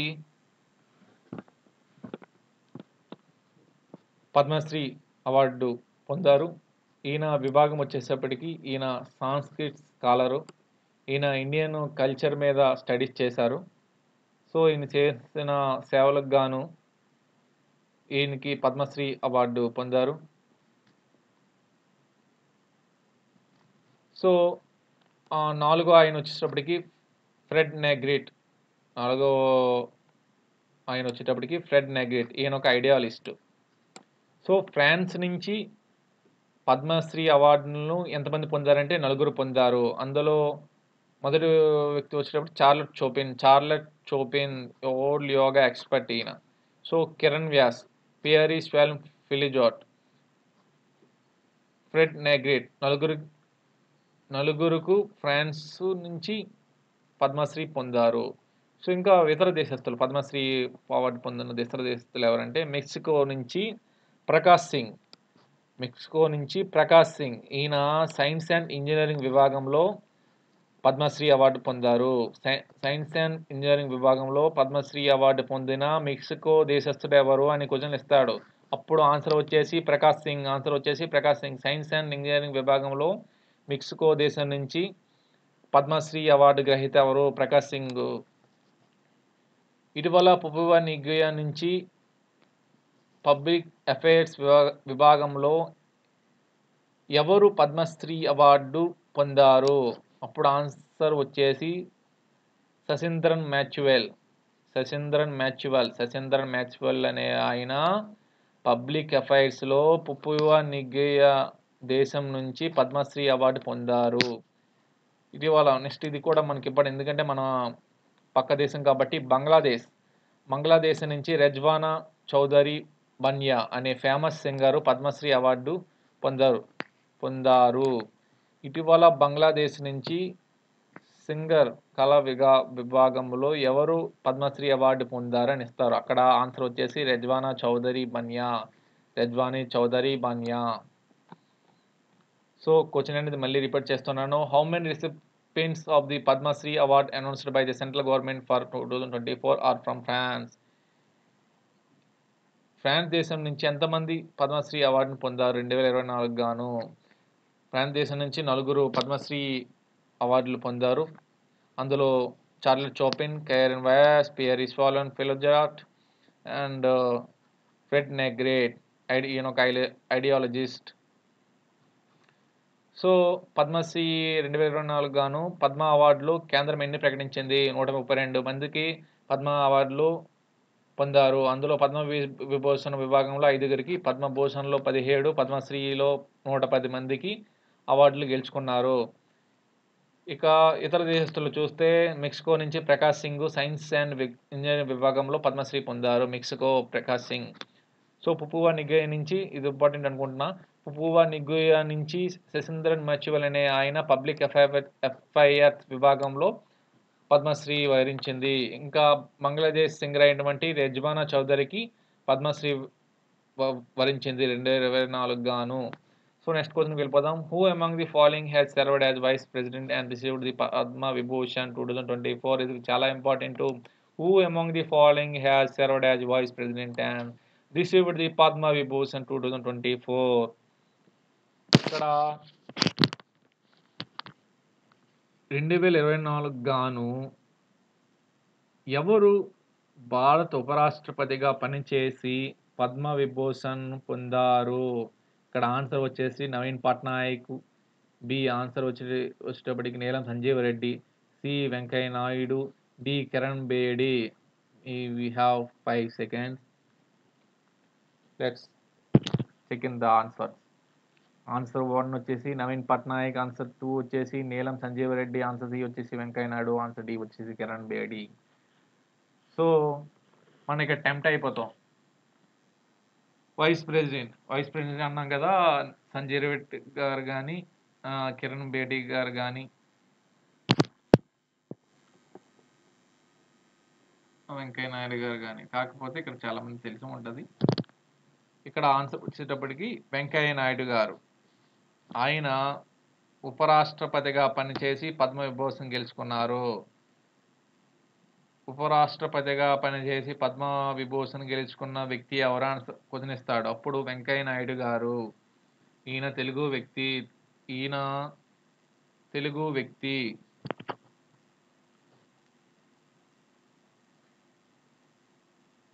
సో పద్మ 2024 గాను కేంద్ర ప్రభుత్వం 132 మందికి పద్మ అవార్డును ప్రకటించింది. అందులో పద్మ విభూషణ్కి 5 అవార్డులు పెట్టింది. అందులో 5గురు గెలుచుకున్నారు. పద్మ విభూషణ్ 2024లో పద్మ విభూషణ్కి 5గురు వరించింది. అందులో వెంకయ్య నాయుడు గారు ఒకరు, వైజయంతి మాలి గారు ఒకరు, కొన్నిదేల చిరంజీవి గారు, మెగాస్టార్ చిరంజీవి గారు ఒకరు, బిందేశ్వర్ పాఠక్ ఒకరు, సుబ్రహ్మణ్యం గారు ఒకరు. సో 2024 గాను పద్మ విభూషణ్ 5గురు వరించింది. అందులో మొదటి వ్యక్తి విజయంతి మాలి పద్మ విభూషణ్ గెలుచుకున్నారు. విజయంతి మాలి ఈమె తమిళనాడు హీరోయిన్. ఆర్టిస్ట్ విభాగంలో, కళల విభాగంలో విజయంతి మాలికి పద్మ విభూషణ్ పొందారు. 2024 గాను తమిళనాడు నుంచి ఎవరు పద్మ విభూషణ్ పొందారు అని వస్తే అందులో విజయంతి మాలి. ఇక మెగాస్టార్ చిరంజీవి గారు ఆర్టిస్ట్ విభాగం, కళల విభాగంలో పద్మ విభూషణ్ పొందారు ఆంధ్రప్రదేశ్ నుంచి. కొనిదేల చిరంజీవి గారు పద్మ విభూషణ్ అవార్డు పొందారు. ఇంకా ఎం వెంకయ్య నాయుడు గారు పబ్లిక్ అఫైర్స్ నుంచి, ఆంధ్రప్రదేశ్ నుంచి, పబ్లిక్ అఫైర్స్లో ప్రజా సంబంధాలలో ఆంధ్రప్రదేశ్ నుంచి పద్మ విభూషణ్ పొందారు. ఆంధ్రప్రదేశ్ నుంచి తెలుగు రాష్ట్రాల నుంచి పద్మ విభూషణ్ పొందిన వారు ఇటీవల కాలంలో ఎవరు అని ఇస్తారు క్వశ్చన్. అప్పుడు కొనిదేల చిరంజీవి గారు, ఎం వెంకయ్య నాయుడు గారు. ఎం Venkaiah Naidu garu is the former vice president of Bharat ఉపరాష్ట్రపతి, మాజీ ఉపరాష్ట్రపతి అయిన Konidela Chiranjeevi garu megastar Chiranjeevi is a hero artist విభాగంలో పొందారు. ఇంకా 4వ వ్యక్తి వచ్చేటప్పటికి బిందేశ్వర్ పాఠక్. ఈయన సోషల్ రిఫార్మర్. పద్మ విభూషణ్ వరించింది. Social social reformer. ఈ విభాగంలో ఆయనకి బిందేశ్వర్ గాయని పాఠక్ అనే ఆయనకి పద్మవిభూషణ్ వరించింది. ఈయన బీహార్ రాష్ట్రం చెందినవారు. ఇటీవల కాలంలో బిందేశ్వర్ పాఠక్ గారికి పద్మవిభూషణ్ కేంద్రం ప్రకటించింది. అందులో ఆయన ఏ రాష్ట్రం చెందిన వారని ఇస్తారు క్వశ్చన్. అప్పుడు ఆన్సర్ వచ్చేటప్పటికి బీహార్ రాజధాని పాట్నా. బీహార్ ప్రెజెంట్ సీఎం వచ్చేసి నితీష్ కుమార్. ప్రెజెంట్ సీఎం వచ్చేసి బీహార్కి వచ్చేసేటప్పటికి నితీష్ కుమార్. బీహార్ రాజధాని పాట్నా. సో పద్మవిభూషణ్ పొందిన 5వ వ్యక్తి వచ్చేసి సుబ్రహ్మణ్యం. పద్మవిభూషణ్ పొందిన 5వ వచ్చేటప్పటికి సుబ్రహ్మణ్యం. ఈయన డ్యాన్స్ విభాగంలో పొందారు. కళల విభాగంలో సుబ్రహ్మణ్యం గారికి పద్మవిభూషణ్ వరించింది. 2024 గాను సుబ్రహ్మణ్యం గారికి డ్యాన్స్ విభాగంలో పద్మవిభూషణ్ వరించింది. ఇక్కడ వేరే విధంగా వచ్చిన మీకు వచ్చును. ఇటీవల కాలంలో ఆల్రెడీ పద్మశ్రీ పొంది, పద్మభూషణ్ పొంది, పద్మవిభూషణ్ రీసెంట్గా పొందిన వారు ఎవరైనా ఇస్తారు తమిళనాడు స్టేట్ నుంచి. అప్పుడు ఆన్సర్ వచ్చేసి సుబ్రహ్మణ్యం. ఈయన డ్యాన్స్ విభాగంలో పొందారు. ఈయన తమిళనాడు రాష్ట్రానికి చెందినవారు. ఇటీవల కాలంలో సుబ్రహ్మణ్యం గారు పద్మవిభూషణ్ గెలుచుకున్నారు. ఆయన ఏ రాష్ట్రం చెందిన వారంటే తమిళనాడు అని ఆన్సర్స్ చెప్తాము. సో క్వశ్చన్ అనేది మళ్ళీ రిపీట్ చేస్తున్నాను. Who among the following has served as vice president and received the Padma Vibhushan 2024? 2024 గాను కేంద్ర ప్రకటించిన పద్మవిభూషణ్స్లో ఎవరు కింది ఇచ్చిన ఆప్షన్స్లో వైస్ ప్రెసిడెంట్గా భారత ఉపరాష్ట్రపతిగా పనిచేసి పద్మవిభూషణ్ అవార్డును గెలుచుకున్నారు? ఆన్సర్ వచ్చేటప్పటికి వెంకయ్య నాయుడు. ఆప్షన్ సి వెంకయ్య నాయుడు గారు. సో 2024 గాను భారతదేశం ప్రకటించిన విభూషణ్స్లో నలుగురికి వరించింది, 5కి వరించింది. అందులో విజయంతి మాలి గారు ఆర్టిస్ట్ తమిళనాడు చెందినవారు. కొందేల చిరంజీవి గారు ఆంధ్రప్రదేశ్. వెంకయ్యనాయుడు పబ్లిక్ అఫైర్స్ విభాగంలో ఆంధ్రప్రదేశ్. Bindeshwar Pathak social reformer. ఈయన బీహార్ రాజధాని పాట్నా. బీహార్ సీఎం నితీష్ కుమార్. సుబ్రహ్మణ్యం గారికి డ్యాన్స్ విభాగంలో పద్మవిభూషణ్ వరించింది. ఆయనకి ఇటీవలే ఆల్రెడీ పద్మభూషణ్ లేటెస్ట్గా పద్మవిభూషణ్ వరించింది. ఆయన తమిళనాడుకు చెందినవారు. ఇటీవల కాలంలో తమిళనాడు నుంచి పద్మవిభూషణ్ పొందిన ఇద్దరు ఎవరు అని ఇస్తారు. అందులో మేల్ ఫీమేల్ విజయ్ మాలింతి గారు ఆర్టిస్ట్ విభాగంలో పద్మవిభూషణ్ పొందారు. మేల్లో సుబ్రహ్మణ్యం గారు. ఈయన డ్యాన్స్ విభాగంలో కన్నడ విభాగంలో తమిళనాడు నుంచి ఇద్దరు పొందారు. అందులో విజయంతి మాలి, సుబ్రహ్మణ్యం గారు. సో 23వ క్వశ్చన్ చూద్దాం. Usha Uthup is one of the Padma Bhushan announced by the central which state she belongs to? Usha Uthup గారు ఇటీవల పద్మభూషణ్ కేంద్రం ప్రకటించిన పద్మభూషణ్ ఇటీవల కేంద్రం నుంచి 17 మందికి ప్రకటించింది. అందులో 17 మందిలో ఉషా ఉత్తప్ గారు ఒకరు. ఈమె ఏ రాష్ట్రానికి చెందినవారు అని క్వశ్చన్. ఈమె ఏ రాష్ట్రానికి చెందినవారు? ఉషా ఉత్తప్ గారు వెస్ట్ బెంగాల్కి చెందినవారు. ఈమెతో పాటు మిథున్ చక్రవర్తి, ఈయన కూడా వెస్ట్ బెంగాలే. ఈయన ఒక ఆర్టిస్టు. ఈయన వెస్ట్ బెంగాల్ నుంచి. ఇక్కడ క్వశ్చన్ వేరే విధంగా కూడా ఇవ్వవచ్చును. 2024 గాను కేంద్ర ప్రభుత్వం ప్రకటించిన పద్మభూషణ్ అవార్డ్స్లో వెస్ట్ బెంగాల్ నుంచి ఎంతమంది గెలుచుకున్నారు, లేదా వెస్ట్ బెంగాల్ నుంచి పద్మభూషణ్ అవార్డు గ్రహీతలు ఎవరు అని ఇస్తారు. అప్పుడు ఆన్సర్ వచ్చేసి ఉషా ఉత్తప్, మిథున్ చక్రవర్తి. మరియు ఇక్కడ వెరీ ఇంపార్టెంట్ క్వశ్చన్. ఇటీవల కాలంలో కేంద్ర ప్రకటించిన పద్మభూషణ్ అవార్డ్స్లో విదేశీ వ్యక్తికి పద్మభూషణ్ అవార్డు పొందారు. ఆ వ్యక్తి పేరు వచ్చేసి యంగ్ లూ. సో ఇటీవల కాలంలో విదేశీ వ్యక్తికి పద్మభూషణ్ కేంద్రం ప్రకటించింది. ఆయన పేరు వచ్చేసి యంగ్ లూ. ఆయన తైవాన్ వ్యక్తి, విదేశీ వ్యక్తి, తైవాన్ వ్యక్తి. ఆయన ఫాక్స్కాన్ సీఈఓ. ఫాక్స్కాన్ సీఈఓ ఎవరంటే యంగ్ లూ. తైవాన్ దేశానికి చెందిన ఆయనకి భూషణ్ అవార్డు ఇచ్చారు. ఆయన పేరు వచ్చేసి ఏంటంటే యంగ్-లూ. సో క్వశ్చన్ మళ్ళీ రిపీట్ చేస్తున్నాను. Usha Uthup is one of the Padma Bhushan announced by the central which states the belongs to. Usha Uthup గారు పద్మభూషణ్ అవార్డు పొందారు. ఈమె ఏ రాష్ట్రానికి చెందినవారు అంటే వెస్ట్ బెంగాల్కి చెందినవారు.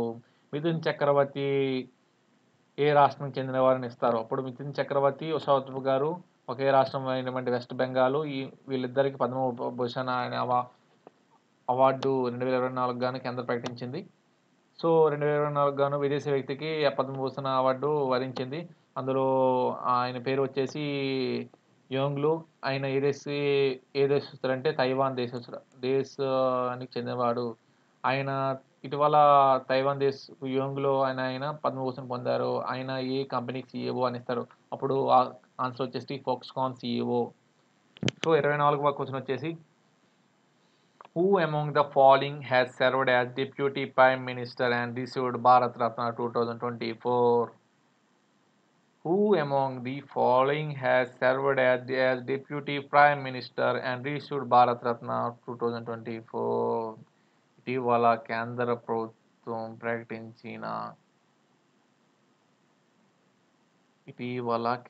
ప్రకటించిన భారత రత్న అవార్డులో కింద వ్యక్తులలో ఎవరు భారతదేశ ఉప ప్రధానిగా పనిచేసి భారత రత్న అవార్డు పొందారు?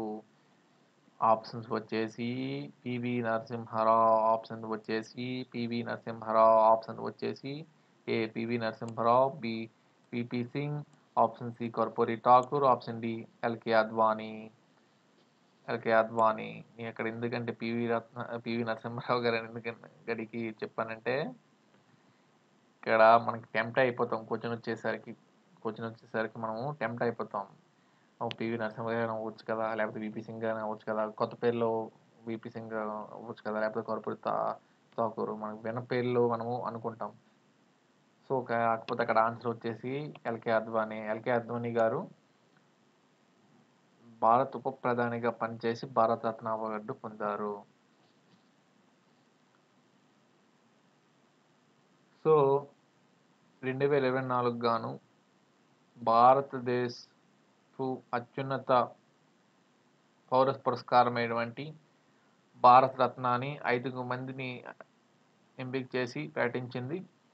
సో ఆ 5 భారతరత్న అవార్డు పొందారు. సో అందులో మన తెలుగు రాష్ట్రం చెందినటువంటి పివి నరసింహారావు గారు భారతరత్న అవార్డు పొందారు. ఉభయ రాష్ట్రాల మాజీ ముఖ్యమంత్రి పివి నరసింహారావు గారు.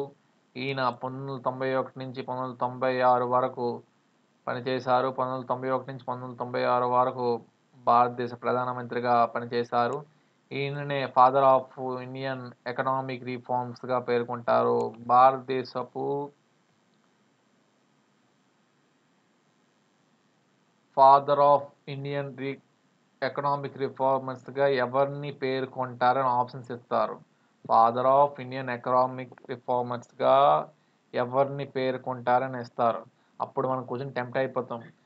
ఎకనామిక్ అనగా మనకి ఎక్కువగా ఇప్పుడు ఈ యూపీఎస్సి ప్రిపేర్ అయ్యే క్యాండిడేట్లు కానీ గ్రూప్ 1 ప్రిపేర్ అయ్యే క్యాండిడేట్లకి కొంచెం బాగా అర్థమవుతుంది. So father of Indian economic reforms అనగా మనకి గుర్తుకొచ్చేది ఏంటంటే మన్మోహన్ సింగ్ అనేది గొప్ప ఆర్థికవేత్త. ఆయన ఆర్బీఐకి గవర్నర్గా పనిచేసిన వ్యక్తి. సో మనము మన్మోహన్ సింగ్ అనుకుంటాం. కాకపోతే అక్కడ ఆన్సర్ వచ్చేటప్పటికి father of Indian economic reforms ఎవరంటే పివి నరసింహారావు గారు. ఇద్దరూ మంచి ఎకనామిస్టులే. కాకపోతే మనకు అక్కడ టెంప్ట్ అయిపోతాం మన్మోహన్ సింగ్ ఏమో అని. కాకపోతే ఆన్సర్ వచ్చేటప్పటికి పివి నరసింహారావు గారు father of Indian economic reforms. ఈయన భారతదేశపు 9వ ప్రధానమంత్రి. పివి నరసింహారావు గారు భారతదేశపు 9వ ప్రధానమంత్రి. ఇక ఈయన పాలన వచ్చేటప్పటికి ఈయన 1992లో సెబీ యాక్ట్, టీడీఎస్ పాలసీలను ప్రవేశపెట్టారు. 1992 అప్పటి వరకు భారతదేశము అప్పటికి డ్రాబ్యాక్ చెప్తాను. భారతదేశము 1991 వచ్చేటప్పటికి బా మన పివి నరసింహారావు గారు పదవి చేపట్టేసరికి భారతదేశం ఆర్థిక మాంద్యంలోకి వెళ్ళిపోయే సూచనలు ఉన్నాయి అప్పుడు. సో ఆయన వచ్చి ఆయన ఒక మంచి ఆర్థికవేత్త కాబట్టి సో ఇప్పుడు మనం ఆర్థిక మాంద్యం రాకుండా గట్టెక్కించాలంటే కొత్త సంస్కరణలు తేవాలి. సో ఆర్థిక సంస్కరణలు తెచ్చారు. సెబీ యాక్ట్‌ని ప్రవేశపెట్టారు. టీడీఎస్ పాలసీని అంటే ప్రైవేటు కంపెనీల యొక్క వ్యయంని ప్రవేశపెట్టవచ్చని చెప్పారు.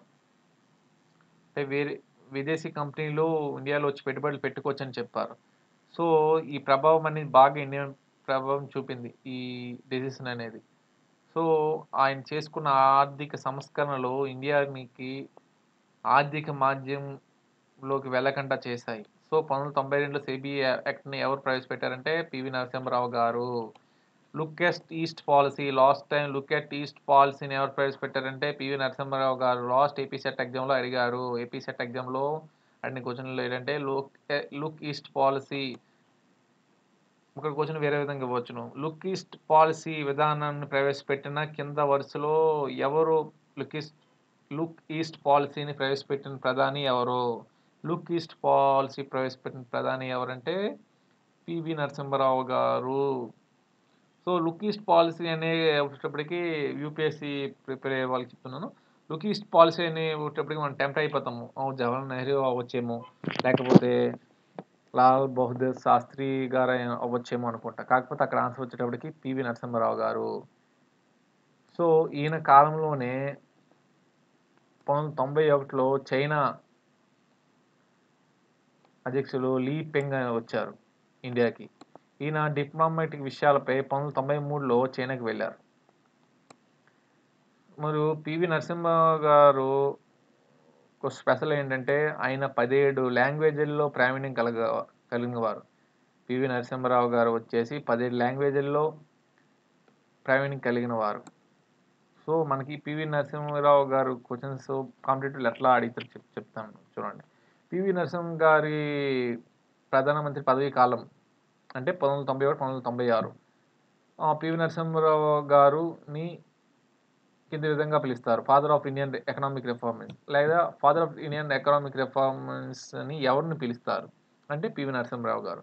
లేకపోతే పివి నరసింహ గారు భారతదేశపు ఎన్నవ ప్రధానమంత్రి, లేకపోతే భారతదేశపు 9వ ప్రధానమంత్రిగా పనిచేసింది ఎవరంటే పివి నరసింహారావు గారు. సో 1992లో సెబీ యాక్ట్‌ని ప్రవేశపెట్టినది ఎవరు? లేకపోతే లుక్ ఈస్ట్ పాలసీని ప్రవేశపెట్టిన ప్రధానమంత్రి ఎవరు? లేకపోతే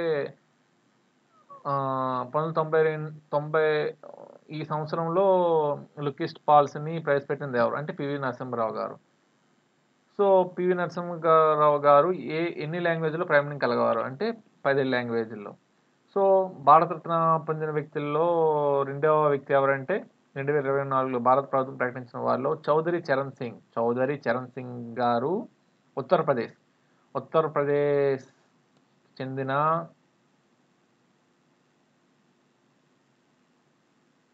చౌదరి చరణ్ సింగ్ గారికి ఈయన భారత మాజీ ప్రధానమంత్రి. ఈయన 1902లో జన్మించారు. 1902లో జన్మించారు. ఈయన ఉత్తరప్రదేశ్‌కి చెందినవారు. ఈయన పదవీ కాలం వచ్చేసరికి 1979, 1980. 1979, 1980 చౌదరి చరణ్ సింగ్ భారత మాజీ ప్రధానమంత్రి. సో ఈయన భారత మాజీ ప్రధానమంత్రి చరణ్ సింగ్ గారు ఏ రాష్ట్రానికి చెందిన వారని ఇవ్వచ్చు. అంటే సౌత్ ఇండియాలో జరిగిన ఎగ్జామ్స్‌కి. అంటే మన దక్షిణ భారతదేశంలో ఏ ఎగ్జామ్స్ అవుతుంటాయి కదా! అప్పుడు వాడదు. ఎందుకంటే ఉత్తర అంటే అందరికీ తెలిసి ఉంటది. సో, చౌదరి చరణ్ సింగ్ గారుకి భారతరత్న అవార్డు పొందారు. ఈయన జన్మదినాన్ని కిసాన్ దివాస్‌గా, ఈయన ఒక రైతు కుటుంబంలో పుట్టి భారత ప్రధానమంత్రిగా ఎదిగారు. సో, ఈయన పదవీ కాలం వచ్చేసి సరికి 1979, 1980. సో, ఈయన జన్మదినాన్ని ప్రతి ఏటా కిసాన్ దివాస్‌గా మనం జరుపుకుంటున్నాం.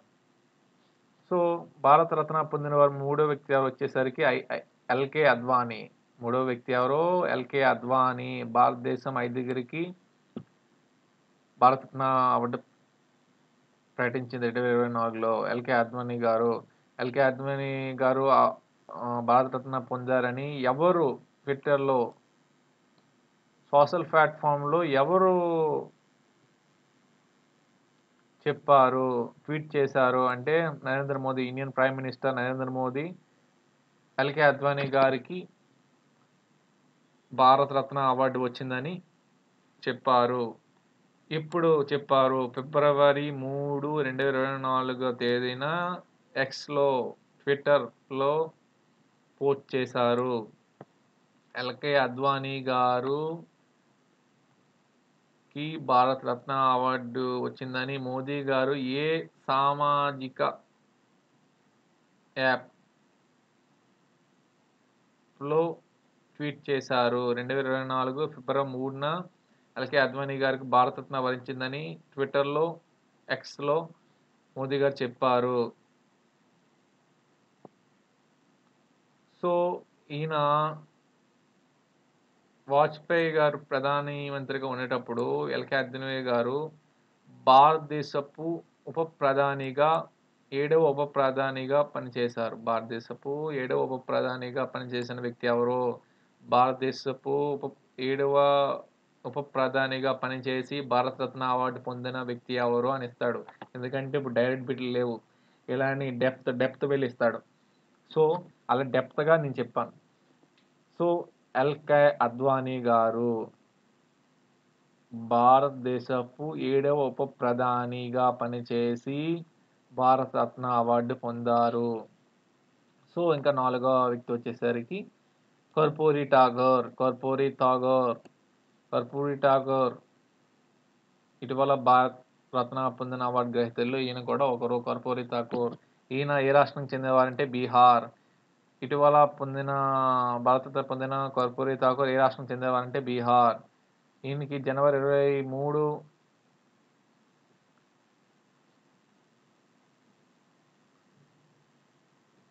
ఈయన బీహార్‌లో జన్మించారు. సో, ఈయన బర్త్‌డే 100వ జయంతి సందర్భంగా